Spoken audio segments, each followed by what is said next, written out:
SSC MTS নিয়োগ 2024 এখানে তোমরা কিন্তু বাংলা ভাষায় পরীক্ষা দিতে পারছো। এখানে তোমাদের শূন্যপদ 8,326টি শূন্যপদে তোমাদের নিয়োগ করা হচ্ছে। যোগ্যতা এখানে তোমরা যদি ন্যূনতম মাধ্যমিক পাস করে থাকো তাহলে এখানে আবেদন করতে পারছো। এখানে ছেলেমেয়ে প্রত্যেকে আবেদন করতে পারবে।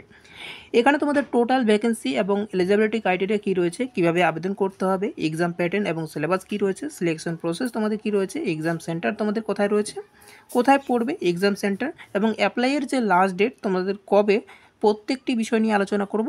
ভিডিওটা শুরু থেকে শেষ পর্যন্ত অবশ্যই দেখবে। তো চলো ভিডিওটি শুরু করা যাক। অন স্ক্রিনে দেখতে পাচ্ছ বন্ধুরা, এখানে তোমাদের কিন্তু 27/6/2024 তারিখে তোমাদের কিন্তু এই নোটিফিকেশনটি আউট হয়েছে, অর্থাৎ তোমাদের কিন্তু কালকে এই নোটিফিকেশনটি আউট হয়েছে। এখানে এসএসসির তরফ থেকে যেটা হচ্ছে multitasking non technical staff and havildar পদে তোমাদের কিন্তু নিয়োগটা করা হচ্ছে। এক্সামিনেশন 2024। এখানে তোমাদের অ্যাপ্লাইয়ের যে লাস্ট ডেট সেটা হচ্ছে 31/7/2024 তারিখে তোমাদের কিন্তু অ্যাপ্লাইয়ের লাস্ট ডেট। এখানে তোমাদের অনলাইন আবেদন শুরু হয়েছে 27/6/2024 তারিখে, অর্থাৎ তোমাদের কিন্তু কালকে থেকে শুরু হয়েছে এবং তোমাদের কিন্তু 31/7/2024 তারিখ পর্যন্ত তোমাদের অ্যাপ্লিকেশনের লাস্ট ডেট। এখানে তোমাদের রিসিপ্ট অনলাইন অ্যাপ্লিকেশন তোমরা করতে পারবে 31/7/2024 তারিখের আগেই তোমাদের কিন্তু অ্যাপ্লিকেশনটা করে নিতে হবে। এবার অ্যাপ্লিকেশনের যে ফি পেমেন্ট তোমরা কিন্তু 1/8/2024 তারিখ থেকে তোমরা কিন্তু অ্যাপ্লিকেশনটা মানে পেমেন্টটা তোমরা করতে পারছো 1/8/2024 তারিখ পর্যন্ত। এবং এখানে তোমরা কোনো কারণে তোমরা ভুলবশত তোমরা যদি ভুল করে থাকো অ্যাপ্লিকেশনটা, তোমরা কিন্তু 16/8/2024 তারিখ থেকে 17/8/2024 তারিখের মধ্যে তোমরা কিন্তু অনলাইন অ্যাপ্লিকেশনের মাধ্যমে তোমরা কিন্তু এডিট উইন্ডো পেয়ে যাবে সেই দিনে। এবার চলে আসে তোমাদের তোমাদের এক্সামিনেশনটা কবে না হবে সেটা হচ্ছে অক্টোবর মাস থেকে শুরু হবে, নভেম্বর মাস পর্যন্ত তোমাদের এক্সামটা নেওয়া হবে। এখানে তোমাদের টোটাল ভ্যাকেন্সি কত রয়েছে, টোটাল ভ্যাকেন্সি এমটিএসের ক্ষেত্রে 4,887টি তোমাদের ভ্যাকেন্সি রয়েছে এমটিএসের ক্ষেত্রে। আর যারা হাবলদার পোস্টে যারা আবেদন করবে তাদের কিন্তু 3,439টি তোমাদের ভ্যাকেন্সি রয়েছে। টোটাল কিন্তু তোমাদের 8,326টি শূন্য পদে তোমাদের নিয়োগ করা হচ্ছে। 8,326টি শূন্য পদে তোমাদের কিন্তু নিয়োগ করা হচ্ছে। ওকে, দেখে নাও এখানে তোমাদের এজ লিমিটটা তোমাদের কিন্তু 1/8/2024 তারিখ অনুযায়ী তোমাদের 1/8/2024 তারিখ থেকে তোমাদের এজ লিমিটটা কাউন্ট করা হবে। এবার দেখো, তোমরা যদি ইউআর ক্যান্ডিডেট হয়ে থাকো, ইউআর ক্যান্ডিডেট হয়ে থাকলে তোমরা কিন্তু 18 থেকে 25 বছর পর্যন্ত অ্যাপ্লাই করতে পারবে এমটিএস পদের জন্য। আর যারা ইউআর ক্যান্ডিডেট হাবিলদার পোস্টে আবেদন করবে 18 থেকে 27 বছর পর্যন্ত অ্যাপ্লাই করতে পারবে। আর এখানে তোমরা কিন্তু এসসি এসটি ক্যান্ডিডেট যদি হয়ে থাকো তাহলে তোমরা 5 বছরে ছাড় পেয়ে যাচ্ছ এমটিএসের ক্ষেত্রেও, আর হচ্ছে হাবিলদার পোস্টের ক্ষেত্রেও তোমরা কিন্তু ছাড় পেয়ে যাচ্ছ। ওবিসিটা কিন্তু 3 বছরে ছাড় পেয়ে যাচ্ছ। পিডাব্লিউবিডি আনরিজার্ভরা কিন্তু 10 বছরে ছাড় পেয়ে যাচ্ছে। পিডাব্লিউবিডি ওবিসিরা তোমরা কিন্তু 13 বছরে ছাড় পেয়ে যাচ্ছ। পিডাব্লিউবিডি এসসি এসটিরা কিন্তু 15 বছরে ছাড় পেয়ে যাচ্ছে। এক্স সার্ভিসম্যান ইএসএম তারা কিন্তু 3 বছরে ছাড় পেয়ে যাচ্ছে। ওকে, এবার চলে আসি তোমাদের এখানে তোমাদের এডুকেশনাল কোয়ালিফিকেশন তোমাদের কিন্তু 1/8/2024 তারিখের মধ্যে তোমাদের কিন্তু পাস করতে পারো। তোমরা কিন্তু যারা 2024 সালে পাস করেছো প্রত্যেকে কিন্তু তোমরা আবেদন করতে পারছো।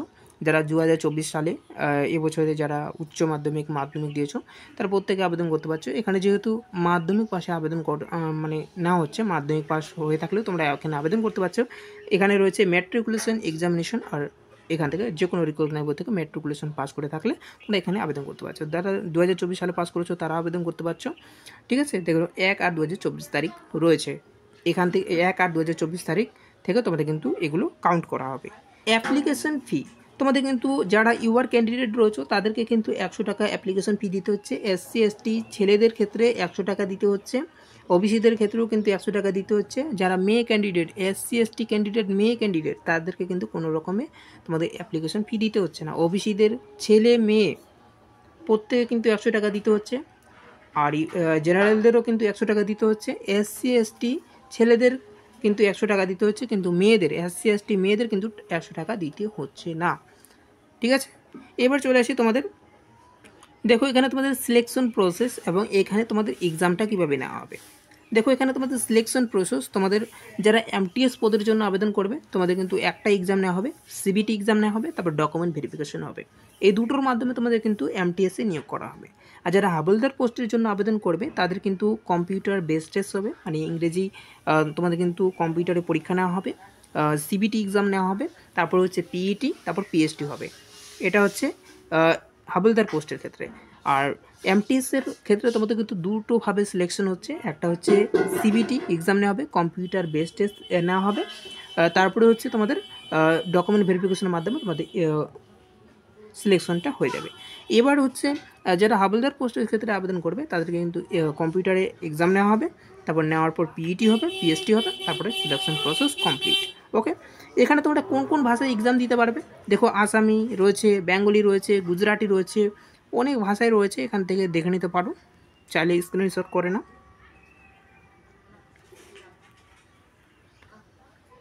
দেখো এখানে তোমাদের এক্সাম কোশ্চেন প্যাটার্ন কী রয়েছে। এখানে এক্সাম কোশ্চেন প্যাটার্ন দেখো, সিজন 1 তোমাদের কিন্তু দুটো ধাপে একদিনেই পরীক্ষা নেওয়া হবে। সেটা হচ্ছে সিজন 1-এ তোমাদের কিন্তু অঙ্ক থেকে তোমাদের 20টা প্রশ্ন থাকবে 60 নম্বর, এবং রিজনিং থেকে 20টা প্রশ্ন থাকবে 60 নম্বর। টোটাল তোমাদের কিন্তু 120 নম্বরে পরীক্ষা নেওয়া হচ্ছে সিজন 1। সিজন 1 তোমাদের কিন্তু 45 মিনিট সময় দেওয়া থাকবে, অর্থাৎ এখানে তোমাদের কিন্তু 45 মিনিট সময় থাকবে। 45 মিনিটের মধ্যে তোমাদের কিন্তু এখানে 8টা, তোমরা যদি এখান থেকে এই যে অঙ্ক এবং রিজনিং থেকে তোমরা যদি যে কোনো 8 নম্বর পেয়ে যাও তাহলে এখানে কোয়ালিফাই করে গেলে সিজন 1। 8 নম্বর যদি পেয়ে যাও তাহলে এখানে কোয়ালিফাই করে গেলে তারপর সিজন 2-এ তোমরা খুলে যাবে, অনলাইনে খুলে যাবে ফর্মটা। এখানে জেনারেল অ্যাওয়ারনেস থেকে তোমাদের থাকছে 25 নম্বর, 25টা প্রশ্ন 75 নম্বর, এবং ইংরেজি থেকে থাকছে তোমাদের 25টা প্রশ্ন 75 নম্বর। টোটাল কিন্তু এখানে তোমাদের 150 নম্বরের পরীক্ষা নেওয়া হচ্ছে সিজন 2টা। সিজন 2টা তোমাদের কিন্তু নেগেটিভ মার্কিং আছে, দেখো একটা ভুল করলে তোমাদের কিন্তু 1 নম্বর কেটে নেওয়া হবে, ঠিক আছে। দেখো এখানে তোমাদের পিইটিটা কত নেওয়া হচ্ছে, ফিজিক্যাল এফিসিয়েন্সি টেস্ট পিইটি তোমাদের কিন্তু ছেলেদের ক্ষেত্রে 1600 মিটার 15 মিনিটে দৌড়াতে হচ্ছে, মেয়েদের ক্ষেত্রে কিন্তু 1 কিলোমিটার 20 মিনিটে দৌড়াতে হচ্ছে।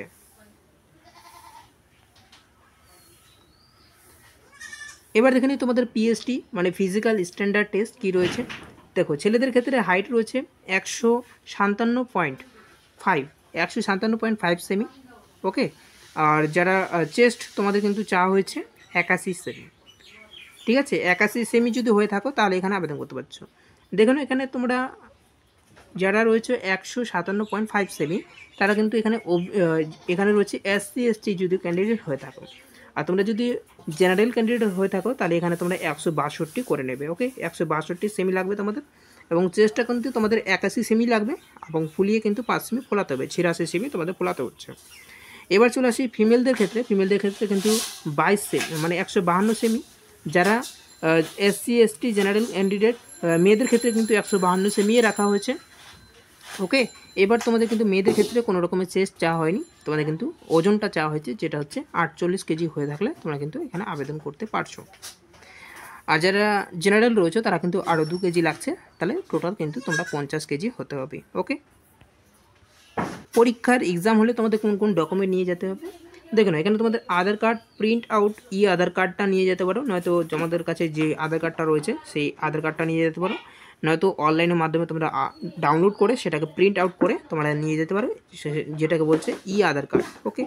ভোটার আইডি কার্ড তোমাদের যে কোনো আধার কার্ড নয়তো ভোটার আইডি কার্ড নিয়ে যেতে পারো, নয়তো ড্রাইভিং লাইসেন্স, নয়তো প্যান কার্ড, নয়তো পাসপোর্ট যদি হয়ে থাকে তাহলে পাসপোর্ট নিয়ে যেতে পারো, নয়তো school ID card, university college নয়তো স্কুল, এমপ্লয়ার আইডি, যে কোনো এগুলোর মধ্যে একটা আইডি কার্ড নিয়ে গেলেই হবে।